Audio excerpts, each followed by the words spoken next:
Hi hello నమస్తే welcome to RK communication city news. నేను మీ శివప్రసాద్. తాడేపల్లిగూడెం టిడ్కో ఇంటి సముదాయంలో ఒక అగ్ని ప్రమాదంలో అయితే కుటుంబం మొత్తం అగ్ని గాయాలైన సందర్భాన్ని మనం చూసాం. ఇద్దరి పరిస్థితి, భార్యాభర్తల పరిస్థితి విషమంగా ఉన్నట్లుగా తెలుస్తోంది. ఇప్పుడే పోలీసులు చేరుకుని విచారణ కొనసాగిస్తున్నారు. ఈ టిడ్కో గృహాలకు సంబంధించి C71 బ్లాక్ లో 102 ఇంటి నెంబర్ 102లో ఈ ప్రమాదం సంభవించింది. అయితే ప్రమాదానికి పక్క ప్రత్యక్ష సాక్షులు చెబుతున్నది గ్యాస్ లీకేజ్ వల్ల ఉదయం విద్యుత్ కనెక్షన్ ఆన్ చేయడం, స్విచ్ వేయడం తోటి ప్రమాదం జరిగినట్లుగా ప్రాథమికంగా తెలుస్తోంది.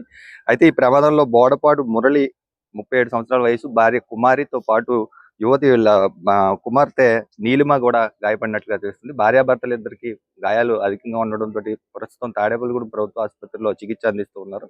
అయితే పూర్తి కారణాలు అయితే పోలీసులు విచారణ అనంతరం తెలియజేసే అవకాశాలు ఉన్నాయి. చూస్తూనే ఉండండి ఆర్కే కమ్యూనికేషన్ సిటీ న్యూస్.